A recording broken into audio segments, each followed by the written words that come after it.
لن ينال الله لحومها ولا دماؤها ولكن يناله التقوى منكم كذلك سخرها لكم لتكبروا الله على ما هداكم وبشر المحسنين. خدا تک ان جانوروں کا گوشت جانے والا ہے اور نہ خون. اس کی بارگاہ میں صرف تمہارا تقوی جاتا ہے. اور اسی طرح ہم نے ان جانوروں کو تمہارا تابع بنا دیا ہے کہ خدا کی دی ہوئی ہدایت پر اس کی کبریائی کا اعلان کرو اور نیک عمل کرنے والوں کو بشارت دے دو. بسم اللہ الرحمن الرحیم. الحمدللہ رب العالمین وصلی اللہ علی محمد وآلہ الطاہرین. موضوع گفتگو مستحب اور واجب قربانی میں فرق. واجب قربانی البتہ وہ واجب قربانی کہ جو حاجی کے لیے واجب ہو، کیونکہ ہم نے پہلے توجہ دلائی کہ قربانی حاجی کے لیے واجب ہے، چاہے حج اس کا واجب ہو اور چاہے حج اس کا مستحب ہو. لیکن غیر حاجی کے لیے قربانی مستحب ہے. غیر حاجی کے لیے قربانی بعض دفعہ واجب ہو سکتی ہے نذر، قسم یا عہد کے ذریعے سے. بس یہاں ہماری گفتگو کا اصل موضوع ہے واجب قربانی سے مراد وہ قربانی جو حاجی کے لیے رکن کے طور پر ہے. بس پہلا فرق دونوں قربانیوں کے درمیان یہ ہے کہ حاجی کے لیے قربانی واجب ہے اور ایک رکن ہے اور اس کے بغیر حج نہیں ہوگا. البتہ اس کے طویل مسائل ہیں کہ اگر کوئی قربانی نہ کر سکے تو کیا کرے. مثال کے طور پر پہلے دن نہ کر سکے تو دوسرے، تیسرے یا چوتھے دن بھی کر سکتا ہے. مختلف شرائط ہیں. اور اگر وہاں اسے جانور نہ ملے تو پھر وہ 3 دن روزے رکھے. وہ احکام بالکل جدا ہیں کہ جن کا تعلق حج سے ہے. بس پہلا فرق ہے واجب اور مستحب قربانی میں، یعنی حاجی اور غیر حاجی کے لیے، کہ حاجی کے لیے قربانی واجب ہے اور غیر حاجی کے لیے قربانی مستحب ہے. دوسرا فرق یہ کہ حاجی کے لیے لازم ہے کہ وہ ایک جانور کو قربان کرے گا. مثال کے طور پہ اگر باپ اور بیٹا حج کرنے کے لیے گئے ہیں تو وہ یہ نہیں کر سکتے کہ ایک اونٹ ہم قربان کر دیں. اگر انہیں اونٹ قربان کرنا ہے 2 اونٹ کرنے ہوں گے. انہیں ایک جانور قربان کرنا ہے، چاہے وہ ایک اونٹ ہو، چاہے وہ ایک گائے ہو، چاہے وہ ایک بھیڑ یا بکرا ہو. لیکن غیر حاجی ایک ہی جانور میں حصہ ڈال سکتے ہیں. اب حصے کے بارے میں توجہ رہے کہ اونٹ میں بھی حصہ ڈال سکتے ہیں، 7 بھی، 80 بھی اور 100 بھی. یہ جو تصور ہے کہ فقط 7 حصے 70 بھی ڈال سکتے ہیں، 80 بھی ڈال سکتے ہیں، 100 بھی ڈال سکتے ہیں اور 1000 بھی ڈال سکتے ہیں.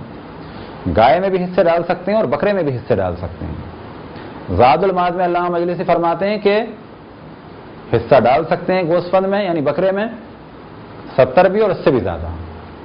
حصہ ڈالنے سے کیا مراد؟ فرض کریں کہ کچھ لوگ کسی ہاسٹل یا کسی آفس میں ہیں، اب یہ چاہیں کہ قربانی کریں تو 100 روپے ڈال کے سب کہتے ہیں کہ جی ایک جانور ذبح کر دو. یہ ان سب کی جانب سے قربانی مانی جائے گی، ان سب کو ثواب ملے گا. ہاں یہ اور بات ہے ان سب کو 1-1 کلو گوشت نہیں مل سکتا 100 روپے میں، لیکن انہیں ثواب ضرور ملے گا. بس اگر کسی ہاسٹل میں 1000 بچے ہیں اور کہتے ہیں کہ ہم 1000 لڑکے 1000 لڑکیاں ایک گائے ذبح کریں ایک بکرا ذبح کریں، تھوڑے تھوڑے پیسے ڈالیں، تو جس نے 10 روپے ڈالے یا جس نے 20 روپے ڈالے ان کو بھی ثواب ملے گا. بس حاجی ایک جانور کو ذبح کرے گا چاہے وہ بڑا ہو چاہے چھوٹا، لیکن غیر حاجی کے لیے جائز ہے کہ وہ ایک ہی جانور میں کئی افراد حصہ ڈالیں. جیسا کہ ہم نے عرض کیا کہ غیر حاجی یعنی جس کے لیے قربانی مستحب ہے وہ ایک ہی جانور میں کئی لوگوں کو شامل کر سکتا ہے. تو بہتر ہے کہ وہ بے شک ایک ہی جانور ہو، چاہے وہ سائز کا چھوٹا کیوں نہ ہو. اس قربانی میں پہلے مرحلے میں تمام انبیاء علیہم السلام کو، پھر تمام ان کے اوصیاء علیہم السلام کو، خصوصاً امام زمان علیہ السلام کو شامل کرے، اور اپنے تمام آباء و اجداد کو، حتیٰ تمام مومنین کو، اور پھر اگلے مرحلے میں اپنے بیوی بچوں کو شامل کرے اور نیت کرے کہ میں ان سب کی جانب سے اللہ سبحانہ و تعالیٰ کی بارگاہ میں اس قربانی کو پیش کرتا ہوں.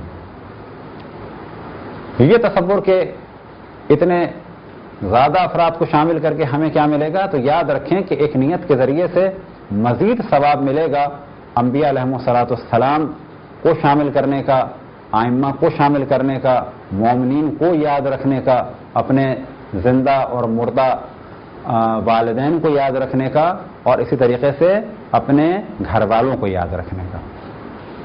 تیسرا فرق یہ کہ حاجی کے لیے ضروری ہے کہ جانور کو منا میں قربان کرے، اور غیر حاجی دنیا میں کہیں بھی قربان کر سکتا ہے۔ چوتھا فرق یہ کہ حاجی عید الاضحیٰ میں قربانی کرے گا، لیکن غیر حاجی عید الاضحیٰ کے دن بھی قربانی کر سکتا ہے، اور اس کے 2 دن بعد بھی کر سکتا ہے، یعنی 10 کو بھی کر سکتا ہے، 11 کو بھی کر سکتا ہے، 12 کو بھی کر سکتا ہے۔ ایک جانب ہم توجہ دلائیں کہ اگر کسی علاقے میں چاند کنفرم نہ ہو، یعنی آپ کو شک ہے کہ یا آج 9 ہے یا آج 10 ہے، تو ایسے میں بہتر ہے کہ آپ 11 کو قربانی کریں، کیونکہ جب آپ 11 کو کریں گے تو یا 11 ہے یا 10 ہے، تو اگر 10 ہے تو قربانی صحیح ہے، اور اگر 11 ہے تو قربانی صحیح ہے۔ بس اگر کسی کو یقین ہے کہ آج 10 سے لے جائے تو وہ آج قربانی کر سکتا ہے، 11 کو بھی کر سکتا ہے، 12 کو بھی کر سکتا ہے، لیکن اگر یقین نہیں ہے تو بہتر ہے کہ 11 کو کریں۔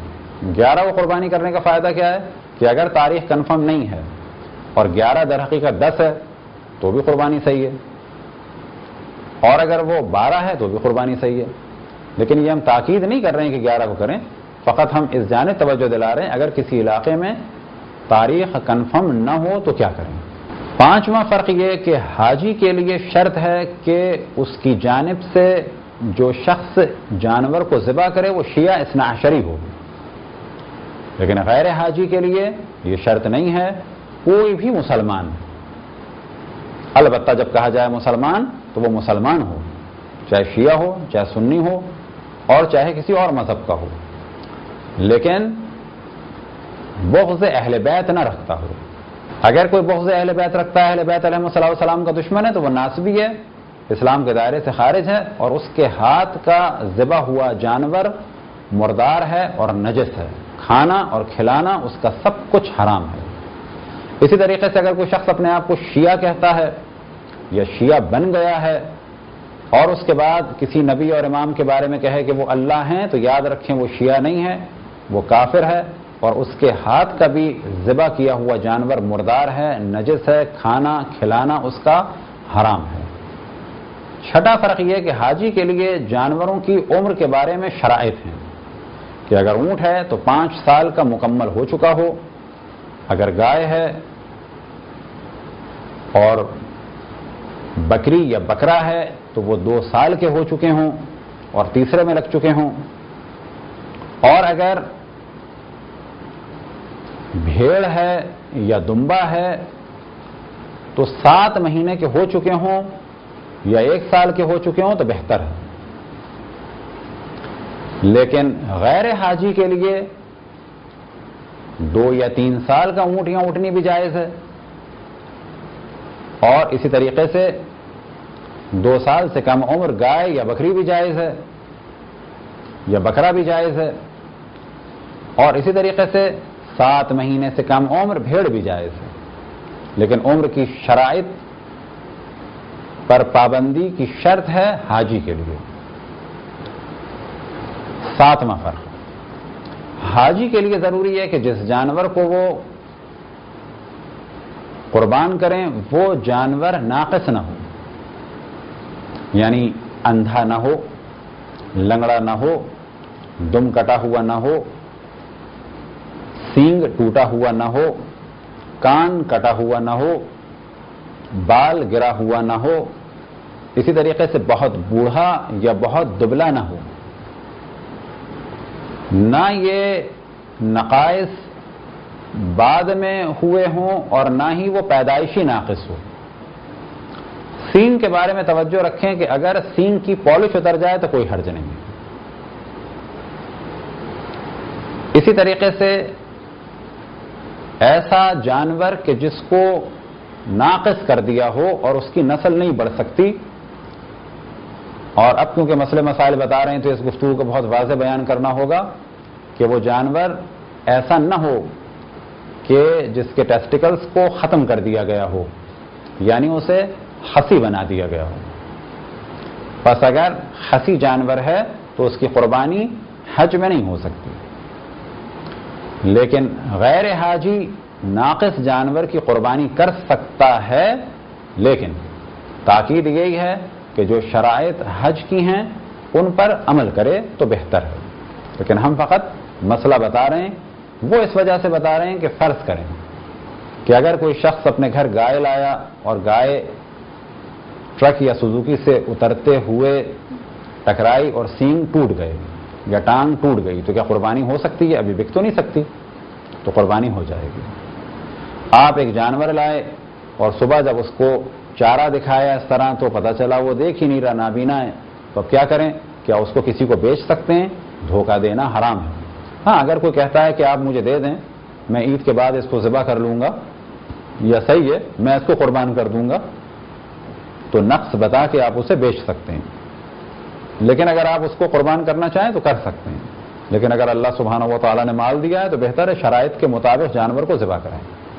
بس پھر ہم توجہ دلائیں کہ یہ جو ہم نے موضوع بیان کیا کہ غیر حاجی کے لیے شرائط پر عمل کرنا یعنی کامل جانور کو ذبح کرنا واجب نہیں ہے، تو اس کے قطعاً یہ معنی نہیں ہے کہ آپ ہمارے نام سے ناقص جانور کو یا خصی جانور کو ذبح کریں.